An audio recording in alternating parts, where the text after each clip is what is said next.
Revolution. I'm your host, Gio. Thanks for joining us. Some teams are making their moves while others are stuck in neutral. The women's finalists are locked in, and too much testosterone ruins a great advertisement for the game.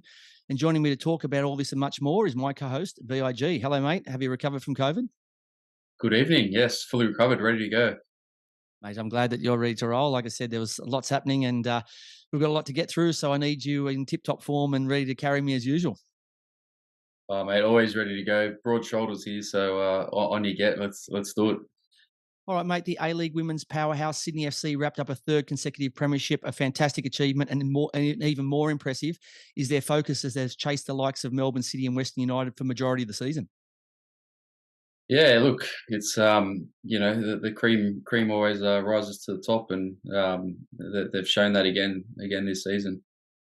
Yeah, look, I think we were all talking about City and Western United in their debut season, and probably even for early on in the piece Adelaide and maybe Victory, but Sydney have quietly gone about their business, and it goes to show why they are the champions 3 times in a row. So I think they'll take some beating, but we'll talk about that a little bit later in our footy's final segment. But from a league high to a league low, the ugly melee between Adelaide and Wanderers after a very entertaining game, which was ruined by the not necessary violence. Marcelo is a top player, a brave leader, and has an amazing career under his belt. We know he wants to win and do the best for his club, but this is not helping the league, mate. Lachlan Barr was also out of line. And then you get quality youngsters like Neuenhoff, who started the trouble. He's been in fantastic form, but that's a stupid foul, the grabbing and just unprofessional. And then Irakunda, he needs to just cool his heels a bit, because we've got 2 of the best young players in the league who are getting all the right headlines, getting themselves in trouble. And then you have Marcelo, who just seems like as great a leader as he is. He doesn't need any excuse to get in there and start playing wrestling. And, I know it was WrestleMania or whatever, 1,000,001 on the weekend, but he needs to just, calm the farm. And I think Lockie Barr also needs to realise that, if you go wrestling with the bear, you're not always going to come out on top. Mate, I think you've summed it up there. But yeah, look, it's a professional foul, yellow card in the first place. Neuenhoff, he knew exactly what he was doing. These things happen in football. And the way Kunda reacted, as if to say, do you know who I am? Don't touch me. I've just come from the Socceroos training camp. It did seem like that, didn't it, VIG? I've been sitting on the bench all week. I'm a big tough man, but he's still a young kid. He's a little bit immature. No need to react like that. And Marcelo coming in, yes, he loves to defend his players. He's the captain, but he doesn't need to do that. You don't need to put someone in a headlock. Not in a football match. Not at the end of the game like that as well. Like, what's the purpose of that? What are you getting out of it? Are you showing your player that you're sticking up for him?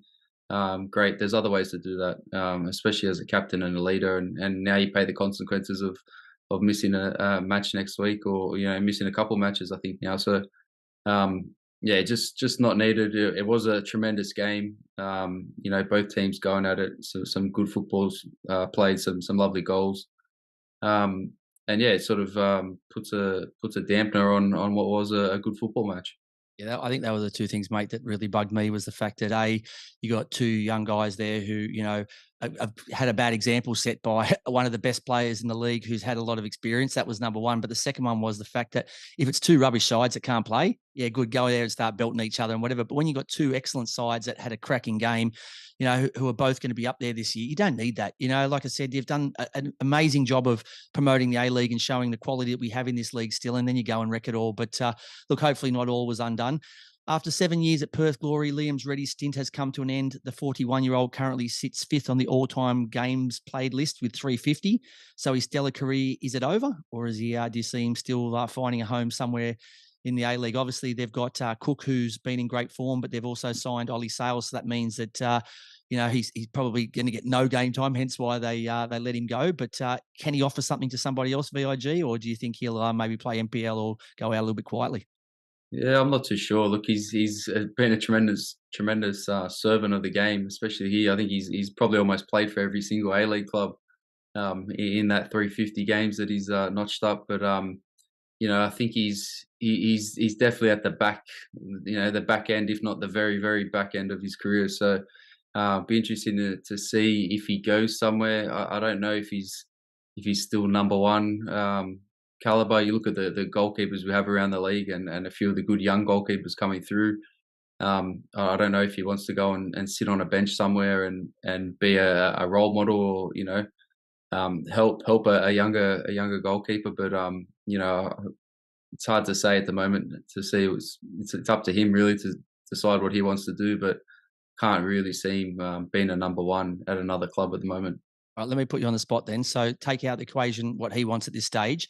If you're an A-League coach and you've got a good young keeper there, would you bring him in there if he was prepared to, help one of the young keepers out and bring him through? Would you take him in, or no? At this stage, you just go with looking for the future and look. He's been fantastic. He's done what he's done, but his day is done. Look, if he was prepared to take a bench role and be a role model to a younger goalkeeper, I don't see why not. He's had a tremendous career. He's got bundles of experience, been around the game for a long, long time. So, I don't think it would be such a bad move if he knows deep down himself that he's happy and content being a number two. Mate, I put 2 offers on the table to him. Bankstown United, your club, would love a quality keeper with 350 to his name. And now that I'm at Arncliffe Aurora, I'd happily take him down there as one of my goalkeeping guys. I'd probably be in a bit of aura of him, and I'd probably be kind of standing off a bit because he is such a great servant of the game. But I'd happily take him. Oh, you'd take him any day of the week, wouldn't you?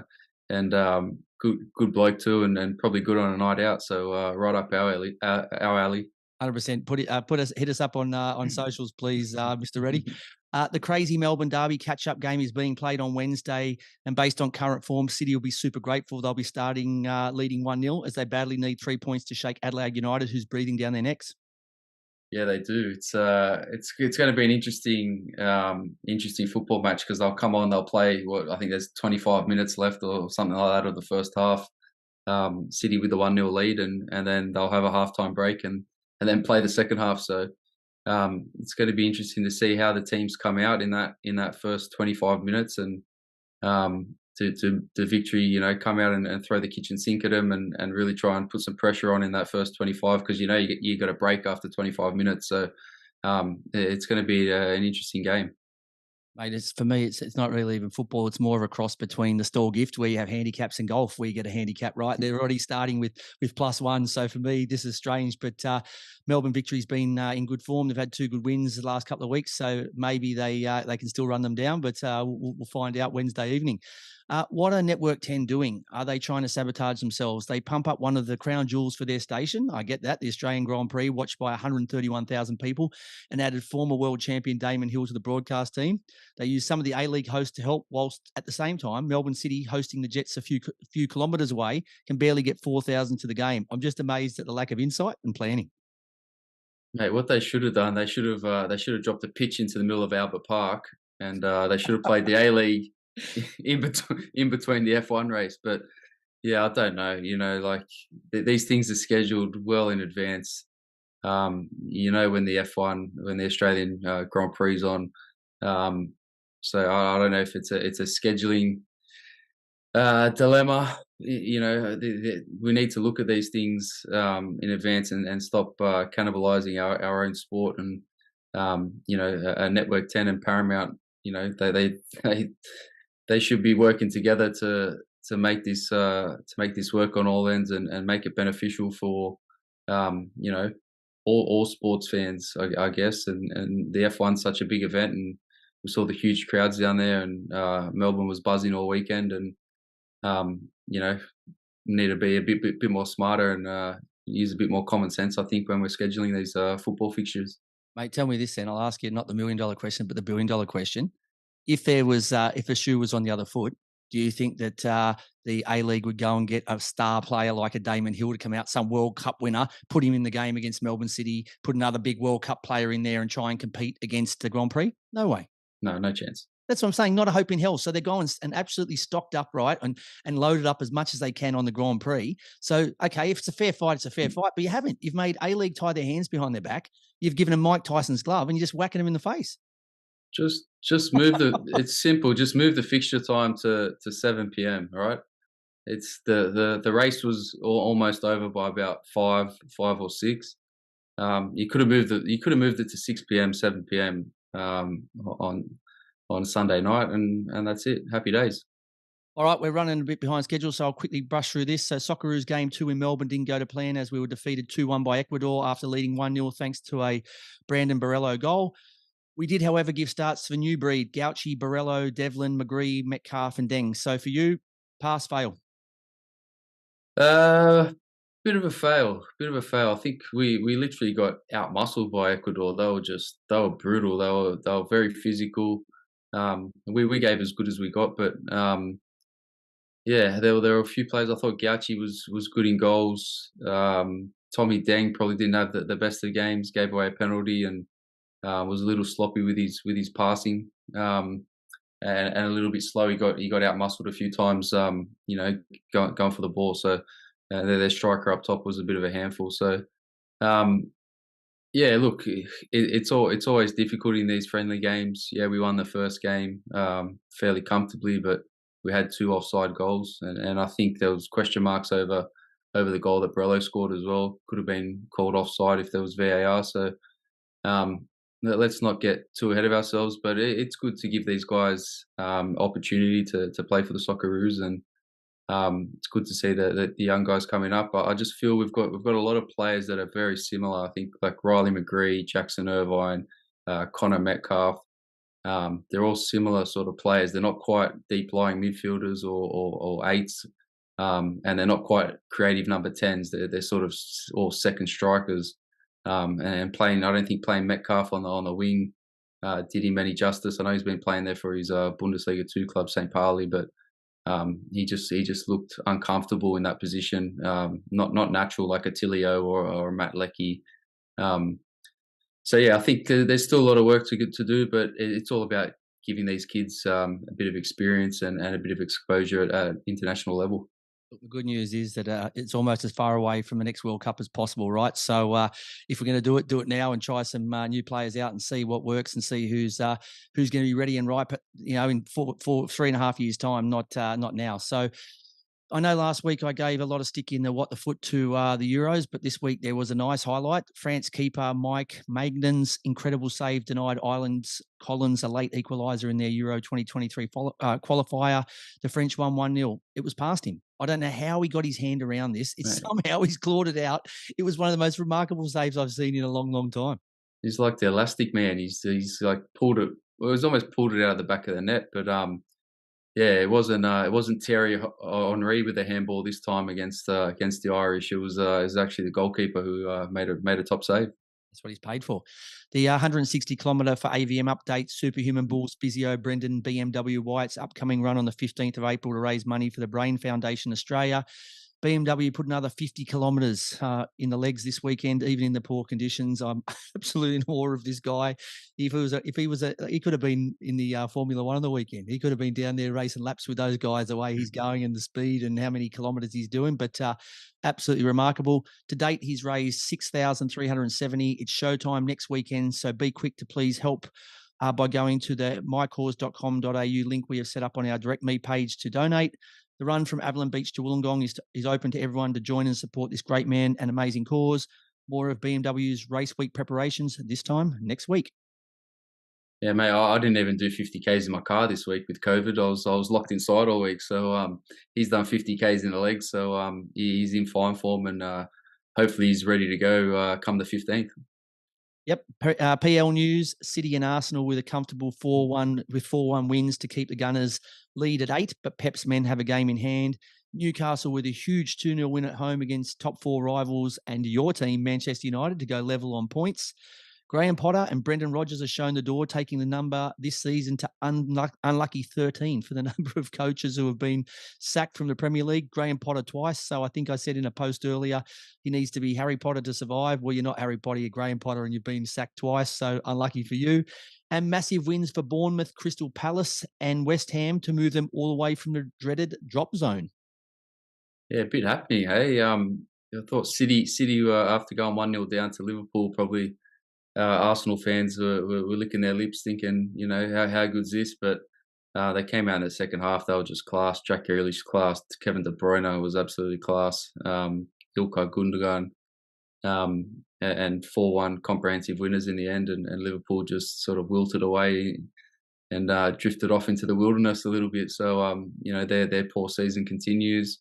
Arsenal clinical as well, to stay up top, but yeah, disappointing. I thought United, they just got outplayed in every facet of the game by Newcastle United. I think just the hunger and determination um, from Newcastle was just second to none. And when United don't turn up, sometimes they're they might as well send their wives out to play or something like that, because sometimes sometimes this season when they haven't shown up and their heads aren't there, they've been absolutely woeful. So yeah, disappointing as a Man United fan, but these things happen in football. But they've been a little inconsistent in that respect this year.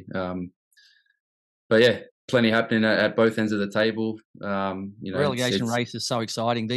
Everyone just seems to be digging in now and trying to get themselves out of there. And one week it's this team, and next week and it's just musical chairs. So anyone's guess who's going to go down to the championship next year. Yeah, but that's the league they've built now. It's so competitive all the way through, and there's not that much a gap between being relegated and surviving, and then surviving and making the top six and getting into European football. So it's just a big money league these days. They're attracting players.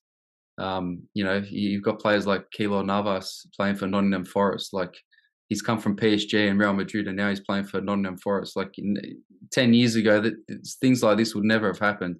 But now the clubs have the money to buy these players and bring these players in, and it's making it a much more competitive league right the way through. Mate, I can't wait to see the owners at Chelsea bring in an NBA coach or a baseball coach or something at Chelsea. I don't know what the hell they're doing there, right? They seriously thought Graham Potter was going to do a better job than Thomas Tuchel. Oh, You are absolutely off your tree. They got rid of the Tuchel and tried to bring in a wizard, but the wizard couldn't even do anything with those players. So, mate, look at the club that Tuchel's ended up in. They absolutely made a big mistake. I don't know if it was personal. I don't know what they didn't like about him, but the bloke's a great coach, and I think he was the man to take them forward. Instead, they've gone for Potter, and now they're back to square one. So, I'm not that I'm complaining, being a Spurs fan. Bad luck, Chelsea, but yeah, lots to play for. No player escape room this week, but it's been replaced by footy finals footy that we're going to be talking about a little bit later in the show. We wrap up the final round, match day 20 of the A-League women's competition. Revolutionised Round-up of the week's men's games. Is there anything I didn't see? VIG. Yeah, I'm not sure if you saw this. We was talking last week how the Premier League were going to stop during Ramadan, so players could break their fast. But there was a little naughty boy in the Nantes squad over the weekend. Jaoun Hajam. He's an Algerian defender, but he was dropped from the Nantes squad before their defeat to Rem on Sunday, after insisting on not breaking his Ramadan fast. His manager, Antoine Koumbari, said. So I think the manager's he's got his own rules saying that on match day, all players must break their fast before kickoff. And I heard he said you can't eat nuts. That's what he said. That's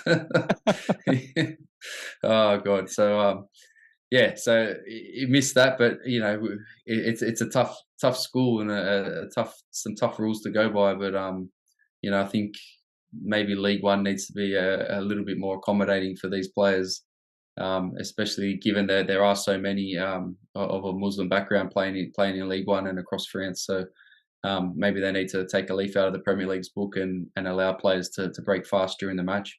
I'm glad I missed it, because for me that's a red card. You're a clown, absolute goose. Yeah. You should have. The players need to do what they believe in and what they do, and you've got to help them and accommodate as best they can. And I wouldn't recommend to players not to eat or drink food before you go out and put your body through the ringer. But if that's what they choose to do, you got to find a way of helping them get through that. So, mate, you are a goose, absolute idiot. And if I'd known, he would have been my what the foot of the week. But I've got something else instead. So, moving on to our A-League women's wrap. So Wellington's 99th minute equaliser at home gave Melbourne Victory a sleepless night, waiting to see if Canberra United could steal their final spot on Sunday. So final score was 2-2. Another Hannah Keane double gave her team Western United a 2-1 win over the Wanderers and a chance to snatch the premiership if Sydney slipped up. It also gave the American sharpshooter the golden boot with 13 goals. A Gabriella Coleman goal allowed Perth Glory to end the season on a high with a 1-0 away win against Brisbane Roar to finish a respectable 6th, just 1 point outside the top 4.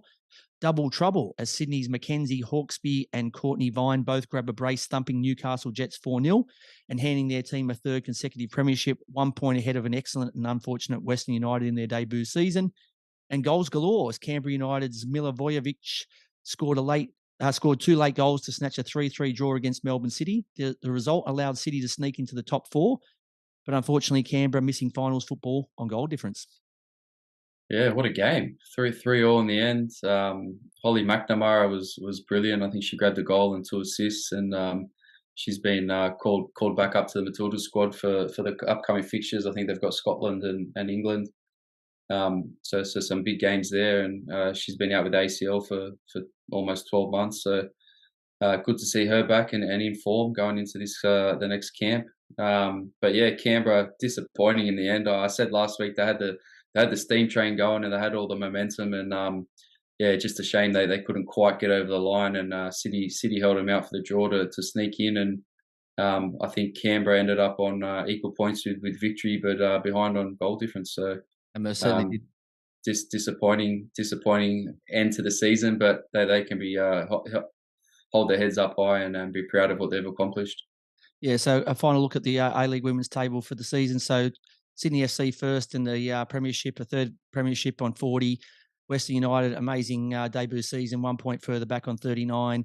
Melbourne City, who were in reverse for the second half of the season, in third on 30.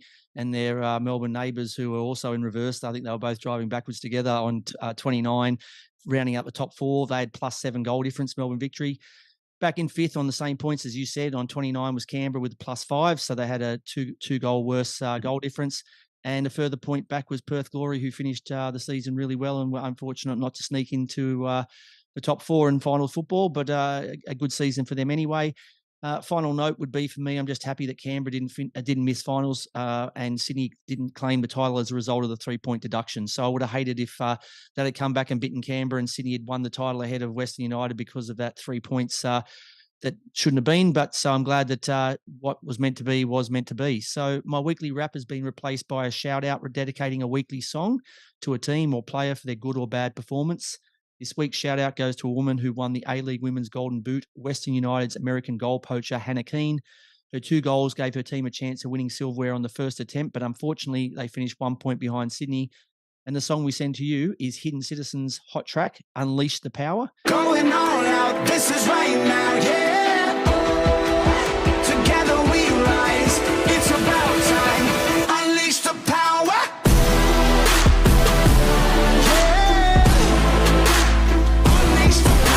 It's still an amazing effort from Hannah and her team. Hopefully you can go one better in the finals, and we wish you all the best. And the Hidden Citizens was not a crack at Melbourne City or Manchester City, one of your rivals. It's just a track that I thought would really fit what you've done this year, and it's been an amazing signing by Western United, and she's been one of the stars of the Women's A-League.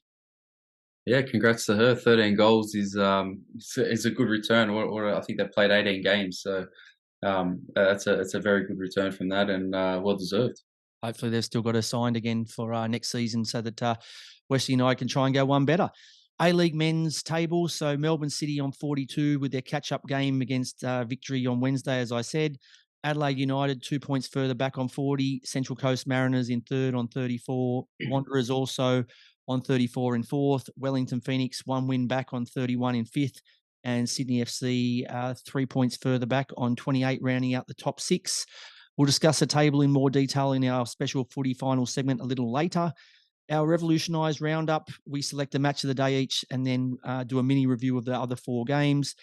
We talk about in the match day game, the score, goal scorers, players of the game, the turning point, and what we would have changed, either Coach Gio or VIG, to try and get a different result. The first game was the cracking game between Western Sydney Wanderers and Adelaide United. How did you see this one, VIG? Yeah, so we picked this as our match of the round, and this is going to be my match of the week. So final score was 3-2 to Adelaide. Goal scorers were Ben Warland with a double and Ibasuki with 1. And for the Wanderers was Cassini Yengi and Marcelo. My player of the match was a bit of an unlikely hero for Adelaide, which was Ben Warland. So 2 goals, and I thought he was quite solid in defence as well. So Two headed goals. The Wanderers will be kicking themselves that they let a centre back score 2 goals against them, but they were nicely taken goals. So he gets my man of the match. Let me ask you, VIG, just before you move on. So how disappointed, considering you're a defender as well, how disappointed will Rudin be that they conceded 2 headers off corners, both to a player that before the game had only scored 1 A-League goal, and he's doubled that in 1 game, and the third goal was from a corner they couldn't clear. It was shot back in by Halloran, and then the rebound was cut back to Ibasuki. So 3 set pieces, 3 goals. Will he be absolutely cooking?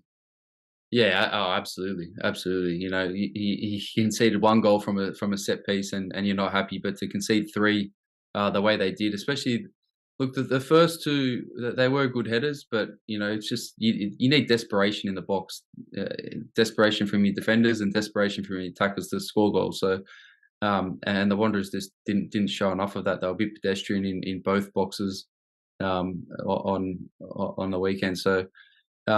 Yeah, I think they've got a lot of weapons, and they've got a lot of tall timber as well. They've got so, you know, Marcella, who we had on last week. They've got the captain Marcelo. They've got Thomas is excellent in the air. So I'm with you. I'm sitting there thinking, how the hell did you get done not once, twice, but 3 times a lady?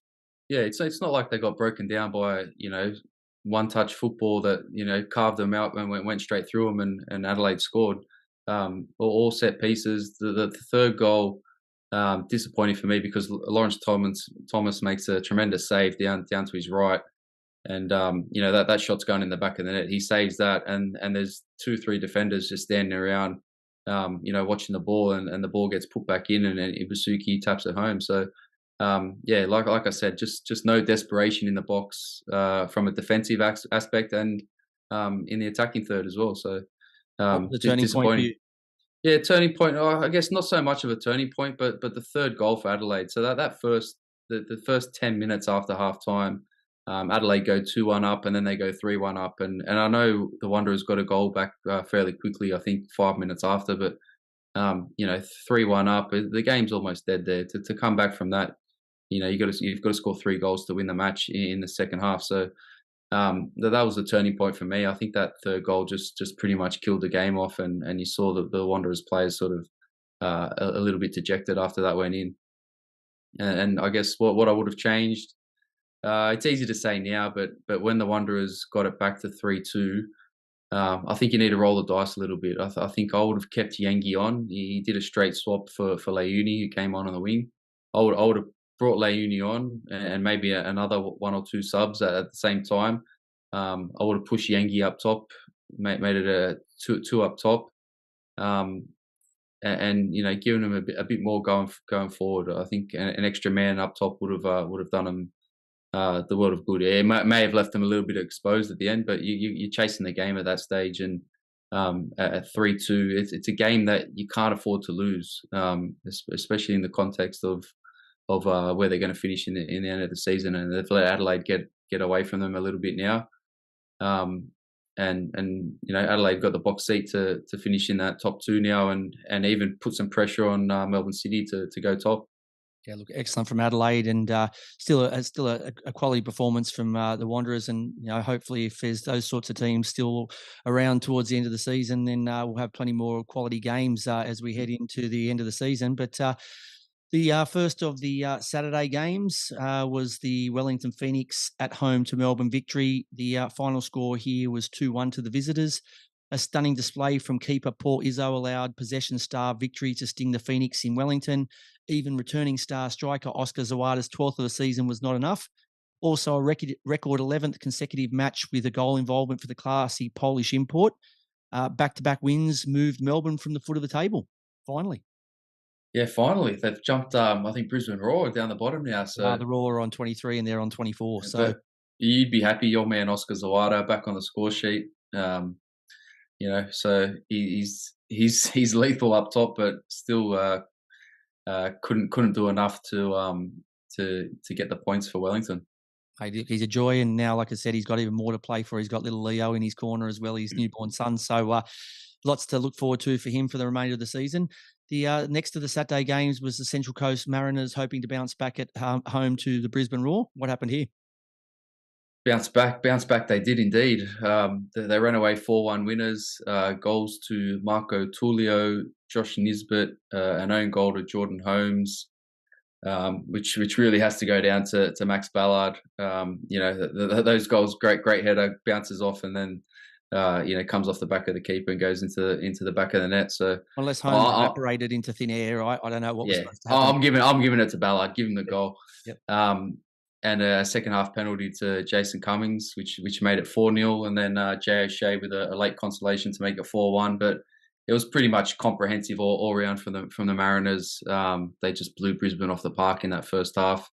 I think it was the first 30 minutes they were 3-0 up, playing some good football as well. So I don't know where to here from Brisbane. It's the same story every year. We see a little bit of glimmer, a little bit of hope, and then they just sort of fall away to the wayside in the back half of the year. And they're going through their second coach now, and he can't seem to rally the troops up and get anything different out of these bunch of players. So I don't know if it's a coaching thing. I don't know if it's a backroom staff thing. I don't know if it's the quality of the players they have there. But season after season now, they've just sort of drifted away, and they've been competitive in patches, but just too inconsistent across the season. Yeah, look, more importantly, a much needed confidence builder for the Mariners, and 4 different goal scorers. So a great team effort. Moving on to the next to the Saturday games, it was the Sydney FC hosting Western United. This is my match of the day. So the final score here was 3-3. So pretty entertaining with plenty of goals. The goal scorers were Lachie Wales in the 14th, Robert Mack equalising in the 22nd, Connor Payne giving Western United the lead again in the 25th, Luke Bratton with an own goal in the 56th to extend Western United's lead, Cavallo bringing the score back to 3-2 in the 59th, and then Robert Mack again to equalise for Sydney in the 89th. My player of the match, Max Burgess, back from suspension, was a close runner-up, but returning international Robert Mack was sensational. I know the ball from Burgess was perfect to set up his first goal, but I think he worked his absolute ringer out all day, and he was good enough to stay in the game when Sydney needed him, and a fantastic run and finish at the end pinched him a point in the 89th. So I thought they were both sensational, but Robert Mack just edges him out as my player of the match. The turning point of the game, I think there was one for each team here. So for me, Pereiras hit the crossbar just before half-time for Western United, which would have made it 3-1. And I think that would have probably put Sydney in a hole that they weren't capable of coming out of. And, if the form had followed the second half, they would have gone 4-1 up, and it would have been all over Red Rover. So I think that was a turning point for Western United that they didn't capitalise on. And in return, I think Sydney in the 70th minute, Burgess hit the post. And then it was actually easier for Lolly to score than it was for him to miss from close range to make it 3-3. And that would have given Sydney 20 minutes to get a winner. So I think as it was, they end up getting the winner in the 89th. And by the time you go back and kick off, it's game over. So I think both teams had an opportunity there that they blew. And they'll probably be looking back and regretting it. Probably Sydney even more so, because they're really struggling to hold on to a final spot, and probably to keep their coach in a job. For me, what I would have done is, if I was on the Western United bench, I would have made fresh attacking changes sooner. So surprisingly, and the coach has his reasons, Bodic didn't start. He started Lachie Wales, which he scored, which looks like it justified him starting over Bodic. But I think Bodic and Pasquale came on in the 76th.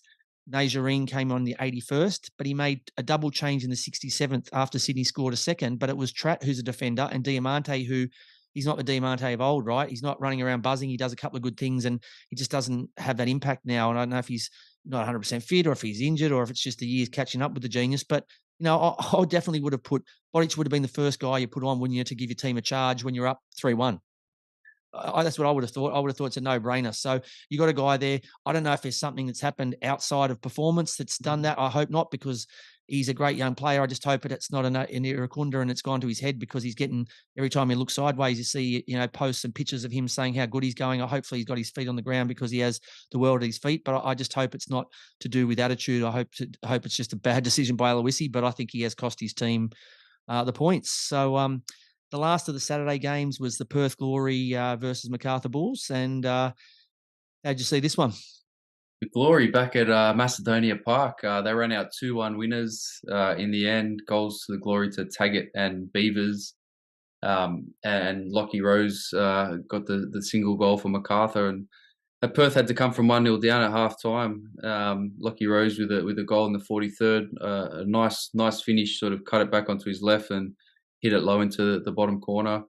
But it was the old blokes with the goals for Perth in Taggart and Beavers.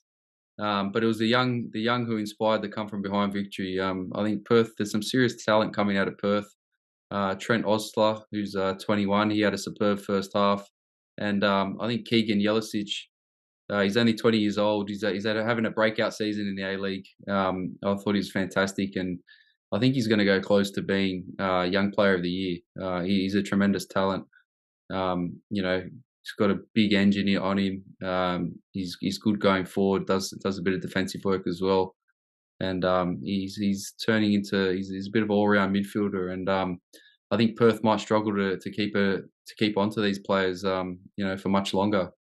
And as you said, I think they've got some quality young players there, and they've got a little bit of experience, but they are really heavy on the young talent. And so Ruben Zakovic would have been absolutely wrapped with the fact that his team's come from behind and snatched all 3 points, both balls for the goals, the one from Williams as well as the set piece that was whipped in on, I'm not sure who it was, but they were absolutely quality service. And, and it goes to show that they are really doing good things there.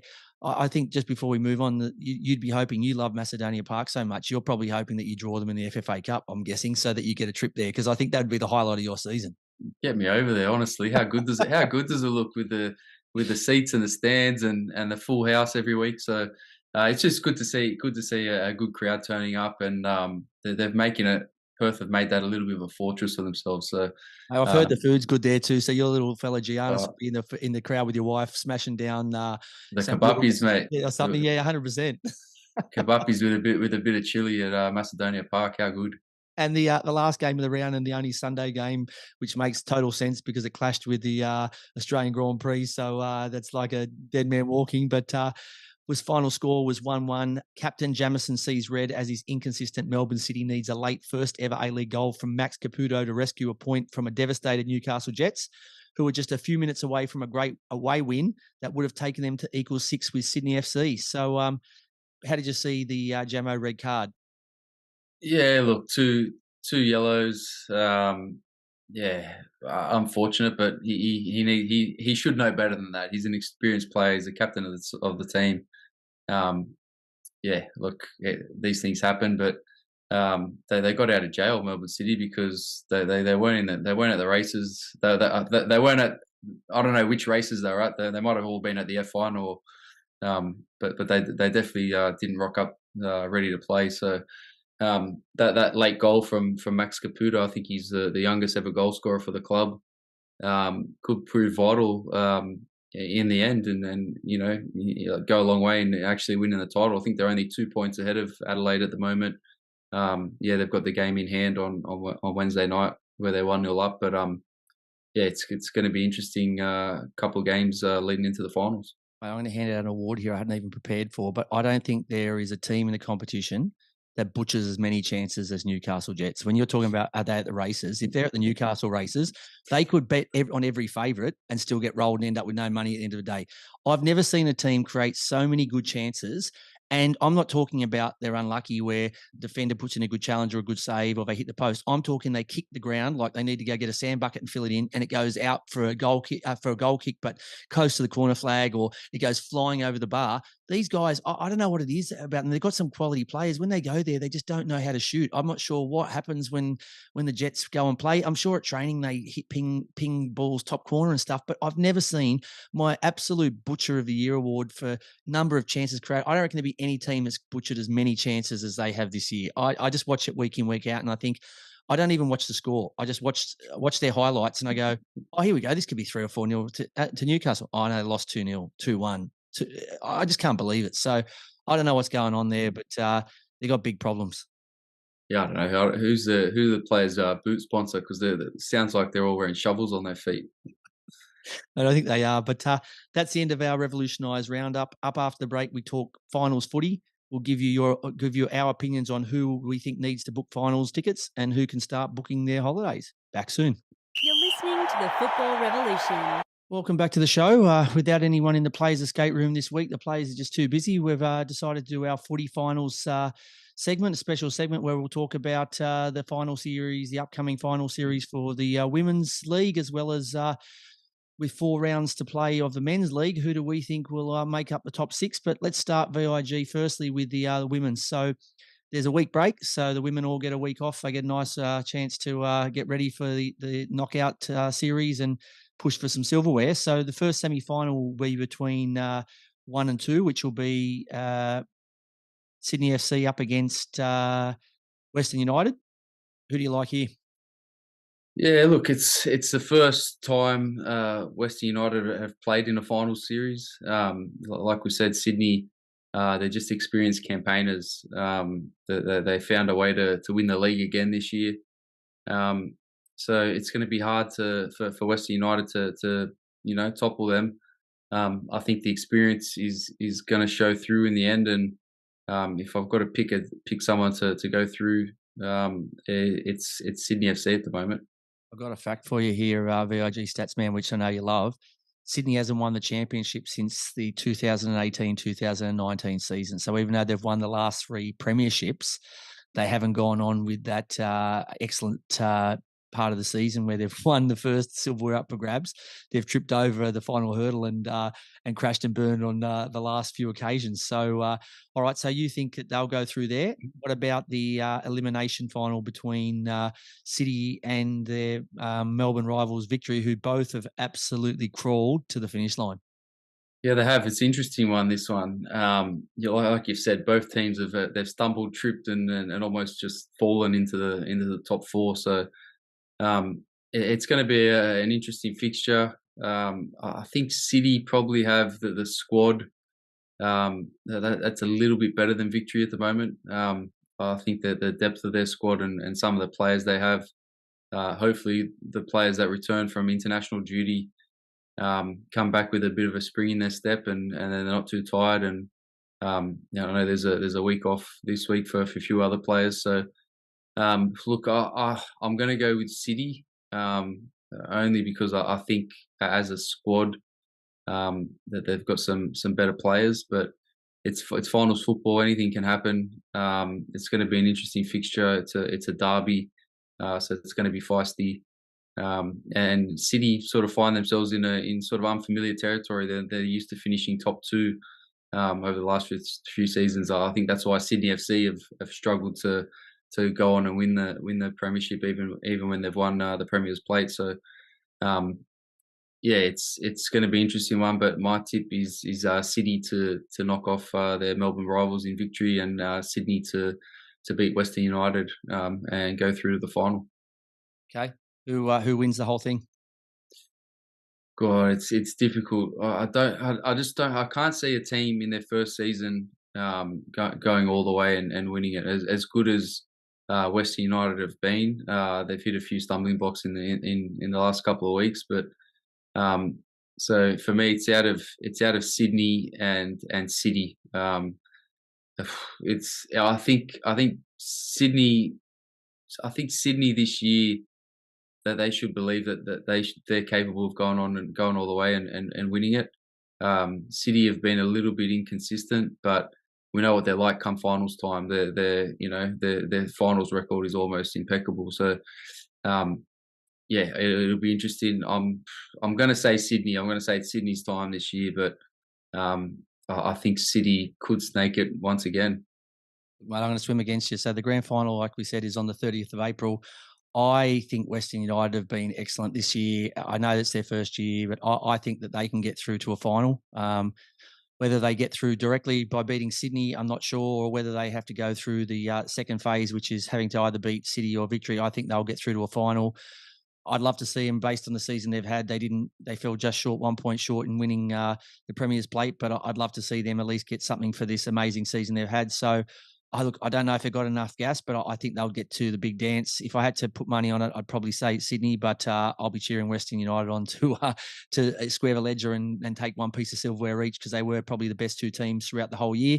Moving on to the men's league. So at the moment, as we said, there's City on 42, Adelaide on 40, Central Coast Mariners on 34, Wanderers on 34, Phoenix on 31, and Sydney on 28. So before we start to discuss how this is made up, you got Perth sitting on 27, Newcastle sitting on 26, Western United on 26, Macarthur Bulls on 25, and then Victory on 24, but they've got a game in hand. So if they could beat their rivals City, even though they've got a 1-0 disadvantage on Wednesday, they would jump to 27. That would put them to equal with Perth, one behind Sydney, and that would change the whole world. So do you see any of these other 1, 2, 3, 4, 5 teams jumping into take one of the current top 6 spots, or they're all has-beens, also rans, and they're not going to do any damage?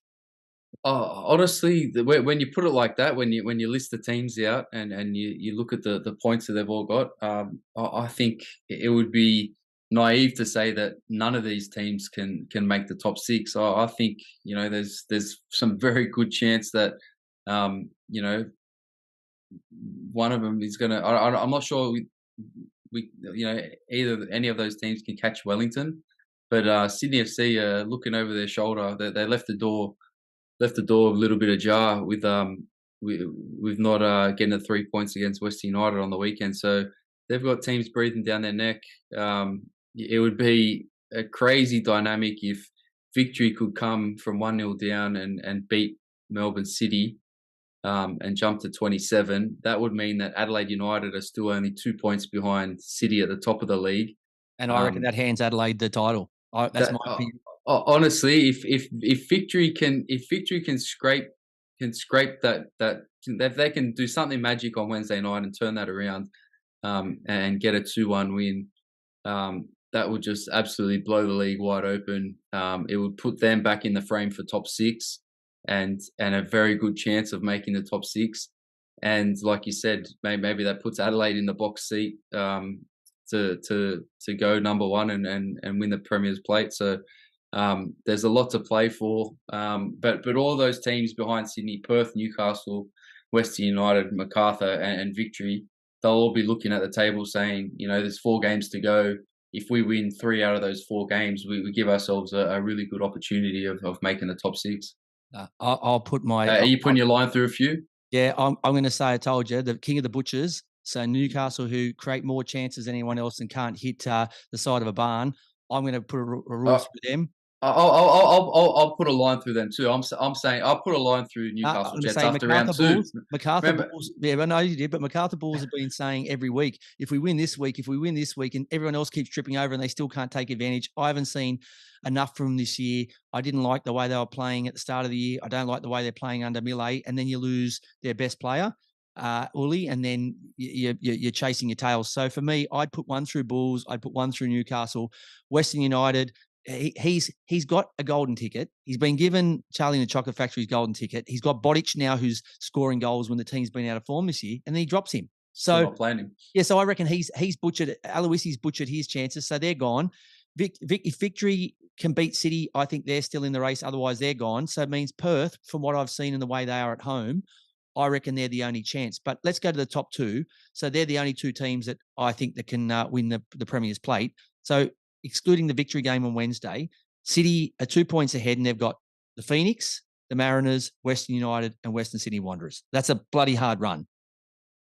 Then you look at Adelaide. If they get over the top of Sydney this week, they've got Western United, Perth, and the Mariners. So I still think at the moment they've got they've still got the Mariners as well as they've got Perth and Sydney, but they're in excellent form. City are going horrible. So ever since they lost Lecky, they're not the same. They've got no Lecky anymore. No, they don't. They've run out of Lecky. They have. Honestly, Wednesday night's game is huge. The conclusion of this match is massive. It could, like I said, it could blow the league up. Essentially, it could blow the title race apart, and it means Victory are back in the hunt after being bottom of the ladder for majority of the last 10 or so weeks. I think they've been last. So do you lock Adelaide in for first, or are you going to stick with City? I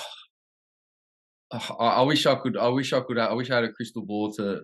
If City lose on Wednesday, if City win on Wednesday night, if they beat Victory, I'll lock them in for number 1. If they lose, like you said, I think Adelaide have probably got an easier run going into the finals, and City are probably scratching their heads. That they've had what 2 wins in their last 5, 2 draws and a loss.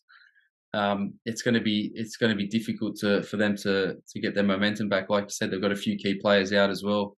All right, I'll jump on that. So if they beat Victory, we lock in City as 1, Adelaide as 2. But if Victory can somehow get either a win or a draw out of that, then we both think Adelaide can run them down and take first. So they're 1 and 2.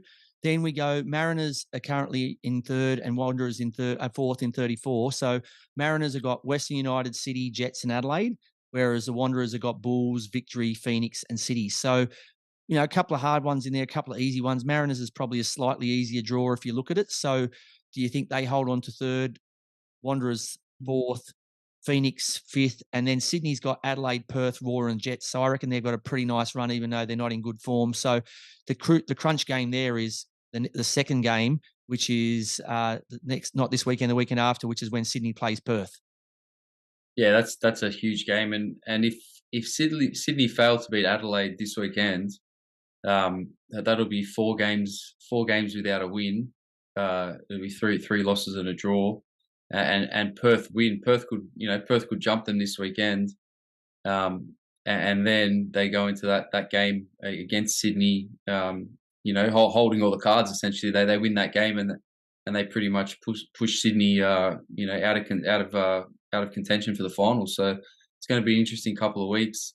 Sydney, like you said they've got an easier run on paper, but they haven't been in too crash hot form. So so if we were going to put a line through MacArthur, you're putting a line through the Jets 100%, and a line through Western United as well. So there's 3 teams ruled out, and if Victory fail to win on Wednesday night to turn it around, you can pretty much cross them out too.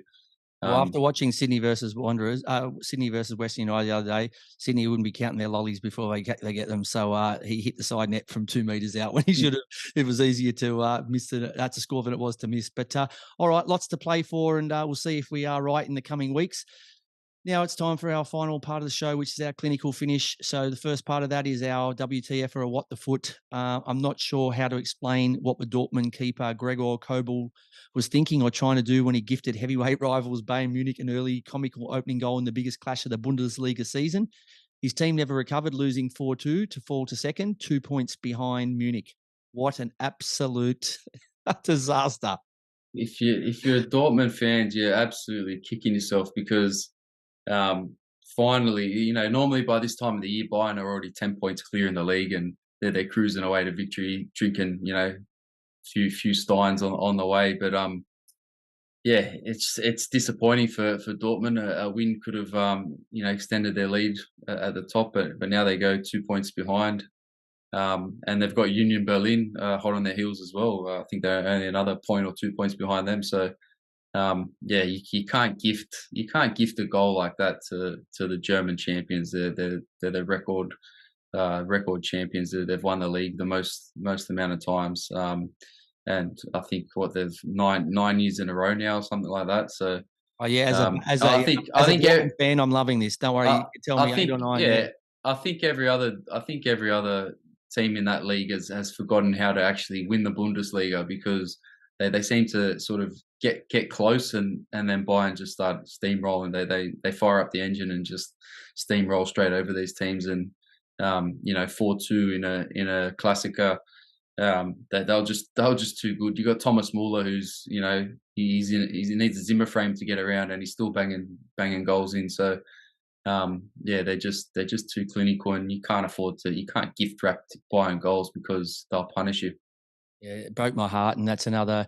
It might as well be called the Bayernliga. It's starting to really become a pain. But I thought we were a chance this year, the mighty Dortmund. But I think Kobel had other ideas, and I don't know, maybe he laid them on Betfair.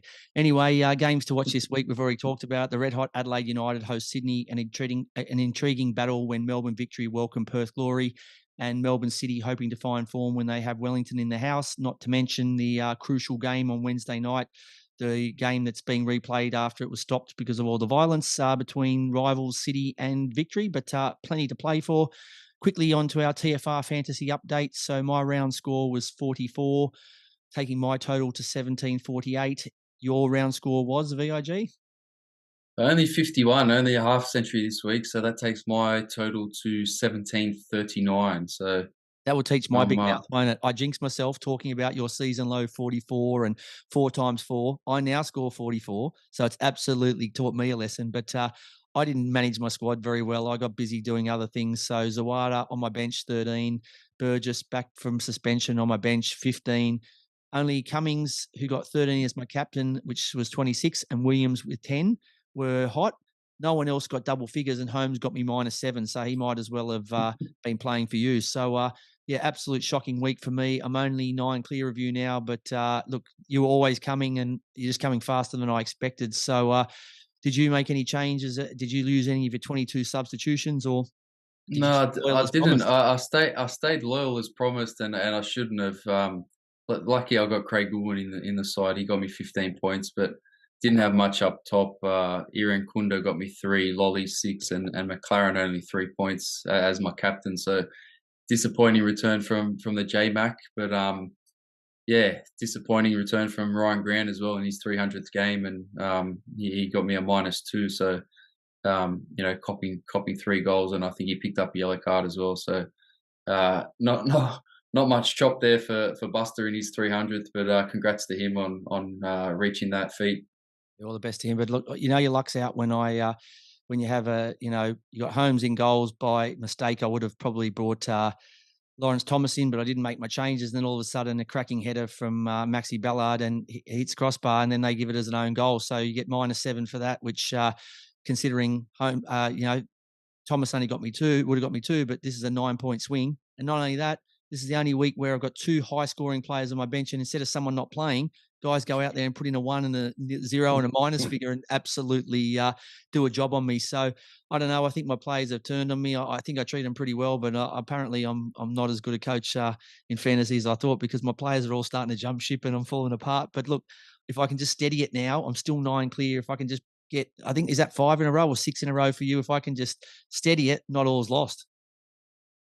Yeah, look, I think it's time for me to bring in some changes. I think there's a few players that let me down over the weekend, so I'm gonna crack the whip this weekend, and I've got plenty of trades left to play with, so I'm gonna see what I can do, and yeah, it's a big weekend leading up. I wonder what happens with that with the game, the Victory City game. Do those points go into this round, or do they go into the previous round? What's happening? Yeah, I'm not sure. I don't even know if I've got any. I know City players in there, but I don't think I've got any Victory guys anymore. But yeah, I'm curious too. I'm not sure. Does it just go into a dark, big black hole and no one gets those points, or does it go into a previous round and so it amends that and your overall score? I'm not quite sure, mate. I'm not. I don't know. If you work for Keep Up, give us a buzz, because we want to know what's happening with our players for that round. Well, we want to keep up. So if you can keep us in the loop, that'd be much appreciated. Before we finish off, who's going to be a big mover of the round? Who do you think can really make a statement this week? Will it be Adelaide? Will it be City to say, you know what, we've toyed with you for a while, we'll let you catch us a little bit to make it interesting for the fans, but now we're just going to put the turbos on and just blow you away. We'll get 2 wins this weekend, and we'll put daylight between us and Adelaide? Or do you think it will be, could it be the Glory? Will they make a move and get themselves into the 6 for, I don't know, would probably be close to the first time in the year, because I think the 6 has kind of been locked in for a long period of time. Who do you think will make a bolt for home this far out? Well, I'm gonna throw a spanner in the works, because I'd love for this to happen, right? I'd love for Victory to come from behind and win on Wednesday night, and then I'd love for Victory to beat Glory on the weekend. So they could, if Adelaide beat Sydney, or Sydney failed to win there, and the Victory get 6 points from this weekend, they could go into the top 6. That'd be massive.